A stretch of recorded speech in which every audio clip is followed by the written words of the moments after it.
வாங்க இந்த வீடியோவில் ஒரு மருந்து குழம்பு எப்படி செய்கிறதுன்னு பார்க்கலாம். அதுக்கு ஜீரகம், மிளகு, காய்ந்த மிளகாய், சுக்கு ஒரு துண்டு, அரிசி திப்பிலி 2, கொத்தமல்லி, ட்ரை கொத்தமல்லி, இதுதான் அதுக்கு தேவையான பொருள். இது ஒரு கடாயில் ட்ரை ரோஸ்ட் பண்ணணும். 1 நிமிஷம் லேசாக சூடாக்கினா போதும். இது ஒரு பிளேட்டில் மாற்றிட்டு சுக்குவை மட்டும் நம்ம அந்த இடிக்கிற கல்லில் வச்சு நல்லா இடிச்சிட்டு எல்லாத்தையும் ஒன்றா சேர்த்து பெருங்காயம் சேர்த்து அதை நல்லா ட்ரை பொடி பண்ணி வச்சுக்கணும். இதுதான் நம்ம குழம்புல சேர்க்க போகிற ஒரு மருந்து பொடி.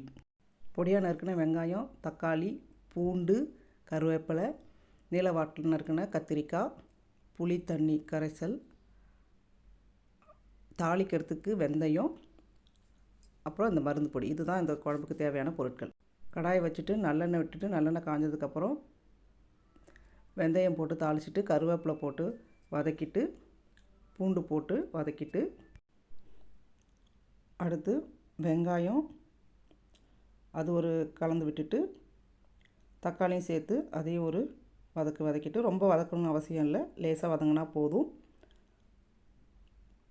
கத்திரிக்காய் நறுக்கி வச்சுருக்கோம் இல்லையா, அதையும் போட்டு ஒரு வதக்கணும். வதக்கினதுக்கப்புறம் புளி தண்ணி சேர்க்கணும்.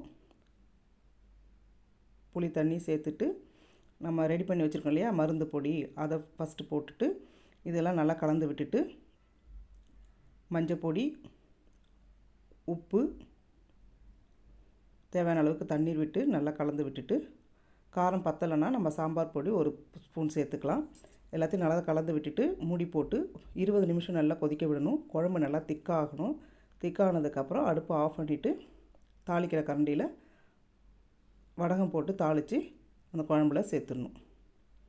இது சூடான சாதத்தில் நல்லெண்ணெய் விட்டு சாப்பிட்ணும். இது சளி தொந்தரவு இருக்கிறவங்களுக்கு மழை காலத்தில் குளிர்காலத்தில் இந்த குழம்பு போட்டு சாப்பிட்டா நல்லது.